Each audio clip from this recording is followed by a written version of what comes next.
नमस्कार साथियों, दीक्षा देववाणी में पुनः आपका हार्दिक स्वागत। और आज हम जो टॉपिक लेकर आए हैं वो हमारा विषय है यत्न। टॉपिक का विषय होगा हमारा यत्न। देखिए, हम पिछले वीडियो में हमने पढ़े थे स्वरों के भेद, स्वरों के आंतरिक भेद और उच्चारण स्थान। अब उच्चारण स्थान और यत्न, इनकी क्या तारतम्यता है, इस विषय में हम जानेंगे। एक सवर्ण संज्ञा होती है, सवर्ण संज्ञा। सवर्ण संज्ञा का ज्ञान हमें जब तक नहीं होगा, जब तक कि हमें उच्चारण स्थान और यत्नों के विषय में हमें जानकारी नहीं होगी। तो सवर्ण संज्ञा किन की होती है? कहा गया है तुल्यास्य प्रयत्नम सवर्णम। तुल्यास्य प्रयत्नम सवर्ण से मतलब है कि ऐसे वर्ण सवर्ण संज्ञा कहे जाते हैं जिनका उच्चारण स्थान और जिनका यत्न समान होता है, उनकी सवर्ण संज्ञा होती है। तो इस विषय को जानने के लिए हमें उच्चारण स्थान, जो हम पिछले वीडियो में पढ़ चुके हैं, उसके विषय में हमें जानकारी होनी चाहिए। दूसरा यत्न। इन दोनों को जब हम अच्छी तरह से अध्ययन कर लेंगे इनका, तो हमें सवर्ण संज्ञा का अच्छी तरह से पता लग जाएगा। अब हम पढ़ते हैं यत्न के विषय में। यत्न क्या है? यत्न, यत्न से तात्पर्य जैसे उच्चारण स्थान, वर्णों के उच्चारण किए जाने वाले स्थान जो होते हैं उन्हें उच्चारण स्थान कहा जाता है। उसी तरह यत्न क्या होते हैं कि वर्णों के उच्चारण से पहले किया जाने वाला जो आंतरिक प्रयास होता है और वर्णों के उच्चारण के बाद किया जाने वाला आंतरिक प्रयास होता है। और इन्हीं को हम दो तरीके से विभाजित कर सकते हैं। यत्नों के बारे में कहा गया यत्नो द्विविधा। यत्नो द्विविधा। यत्न दो प्रकार के हैं, आभ्यंतर बाह्यश्च। आभ्यंतर यत्न और बाह्य यत्न। आभ्यंतर यत्न और बाह्य यत्न कहते हैं आद्यो पंचदा। पहले जो है वो 5 प्रकार का है और दूसरा जो है बाह्य वो 11 प्रकार का है। कैसे हैं ये आभ्यंतर यत्न? हमारे आभ्यंतर यत्न। दूसरे हैं बाह्य यत्न।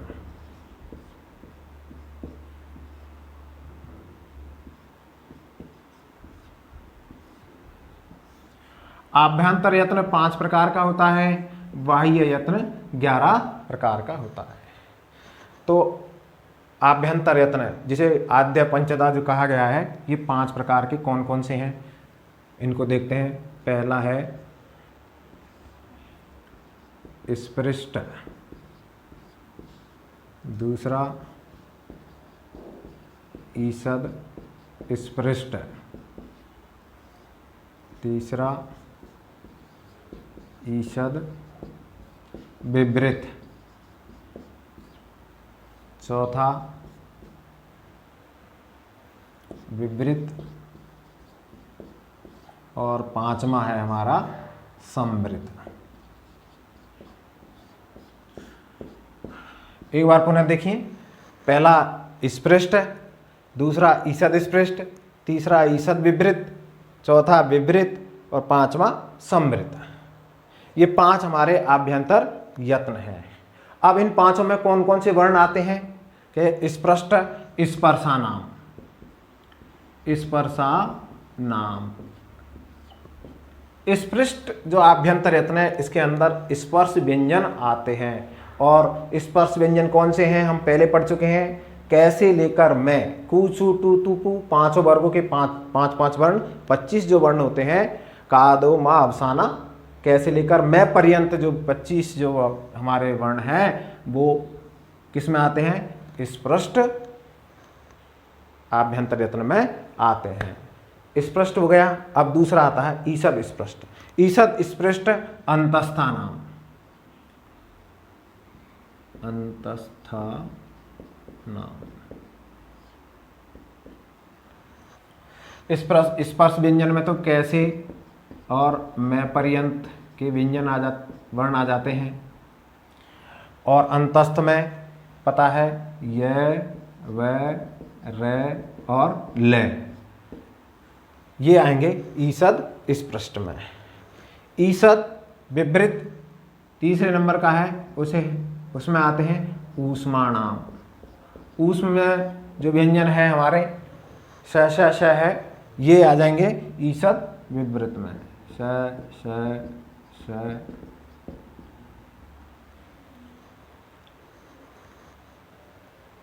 फिर चौथा आता है विवृत। विवृत स्वराणाम। विवृत जो आभ्यंतर यत्न है वो स्वराणाम, सारे समस्त स्वर जो है 9 प्रकार के, वो हमारे किस में आएंगे?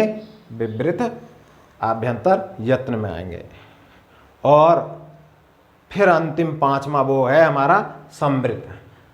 संवृत क्या है? ह्रस्व ए प्रयोग की दशा में, जब इस प्रयोग की दशा में होगा ये ह्रस्व है तो इसका आभ्यंतर यत्न कहा जाएगा संवृत। एक बार पुनः देख लीजिए, यत्नो द्विविधा। यत्न 2 प्रकार के हैं। कौन कौन से? आभ्यंतर यत्न और बाह्य यत्न। अब आद्य पंचधा, आद्य मतलब आभ्यंतर पहला जो है वो 5 प्रकार का है और बाह्य यत्न हमारे 11 प्रकार के हैं। आभ्यंतर यत्न 5 प्रकार के कौन कौन से हैं? स्पृष्ट है, ईसद स्पृष्ट है, ईसद विवृत, विवृत और संवृत है। स्पृष्ट में कौन से आएंगे? स्पृष्ट है स्पर्शानाम, कैसे लेकर मैं पर्यंत वह 25 जो वर्ण है हमारे वो स्पृष्ट में आएंगे। ईसद स्पृष्ट है अंतस्था नाम, ईसद स्पृष्ट में अंतस्थ वर्ण आएंगे, यह व रैल है। ईसद विवृत ऊष्माणाम, ऊष्म जो वर्ण है हमारे ऊष्म व्यंजन वो ईसद विवृत में आएंगे। और विवृत स्वराणाम, जो हमारे स्वर है वो विवृत में आएंगे। और विवृत का मतलब होता है खुला हुआ। और संवृत ह्रस्व ए जो प्रयोग की दशा में वो संवृत कहा जाएगा। तो ये हमारे कौन से हैं? आभ्यंतर यत्न।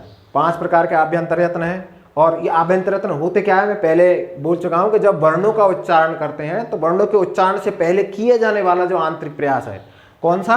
वर्णों के उच्चारण से पहले, वर्णों के उच्चारण से पहले किया जाने वाला आंतरिक प्रयास, ये कहलाता है हमारा आभ्यंतर यत्न। और वर्णों के उच्चारण के बाद किया जाने वाला आंतरिक प्रयास वो कहलाता है बाह्य यत्न। तो ये 5 हमारे आभ्यंतर यत्न है। ये 5 आभ्यंतर यत्न हैं। आप इनके सुविधा की दृष्टि से स्क्रीनशॉट ले सकते हैं। आप स्क्रीनशॉट ले लीजिए। इसके बाद हम पढ़ेंगे 11 बाह्य यत्न। हाँ तो साथियों इसकी शॉट ले लिया होगा। अब हम आभ्यंतर यत्न के पश्चात हम चलते हैं बाह्य यत्न। और बाह्य यत्न कितने प्रकार के होते हैं? 11 प्रकार के, ये हम पढ़ चुके हैं। और बाह्य यत्न क्या है कि वर्णों के उच्चारण से के बाद में किया जाने वाला जो आंतरिक प्रयास होता है उसे बाह्य यत्न कहा जाता है। और ये 11 प्रकार के होते हैं। 11 प्रकार के कौन कौन से हैं? अब इनको हम एक एक लेते हैं। सबसे पहले व्यवहार,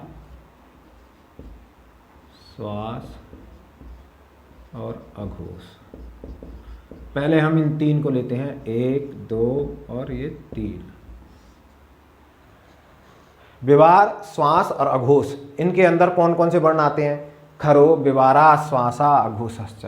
खर, माहेश्वर सूत्र में जब हम प्रत्याहार बनाते हैं तो खर प्रत्याहार में कौन कौन से वर्ण आते हैं?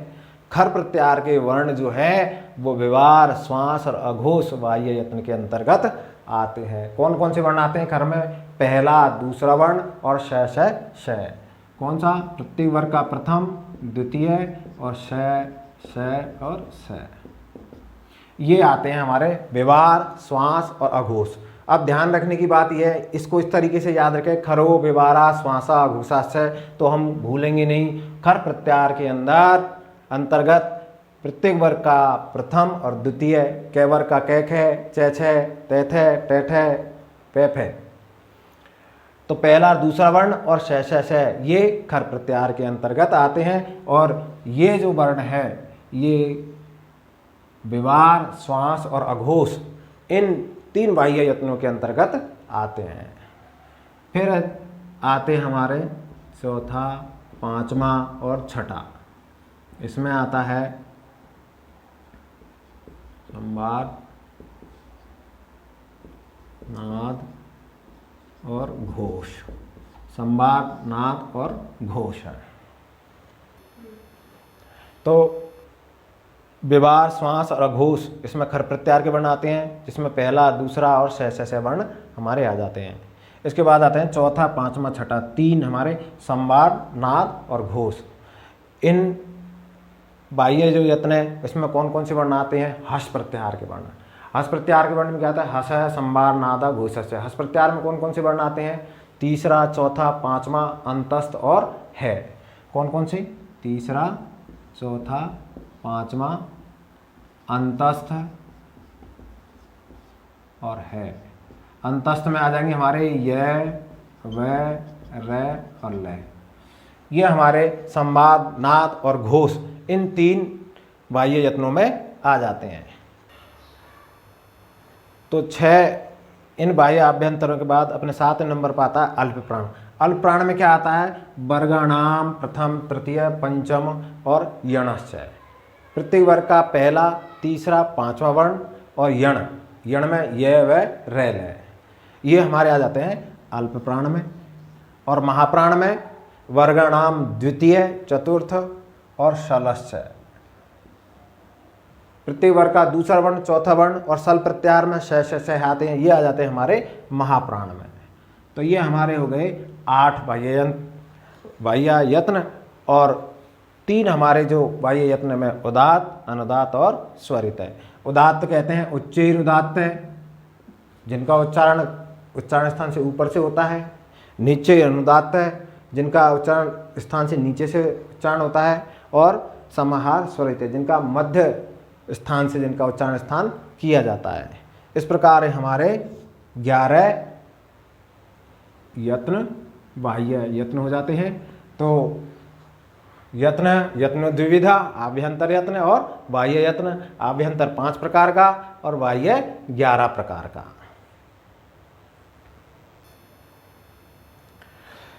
अब हमारे आभ्यंतर यत्न और बाह्य यत्न, 5 प्रकार के आभ्यंतर, 11 प्रकार के बाह्य यत्न। उसके बाद अब महत्वपूर्ण बात आती है कि जो स्वर हैं उनके कितने यत्न होते हैं और व्यंजनों के कितने होते हैं। तो प्रत्येक जो स्वर होता है उसका एक आभ्यंतर यत्न होता है और 3 बाह्य यत्न होते हैं। कुल इनके कितने होते हैं? 4 यत्न होते हैं। और व्यंजनों का प्रत्येक व्यंजन का एक आभ्यंतर यत्न है और 4 इनका बाह्य यत्न होता है। कुल इनके होते हैं 5।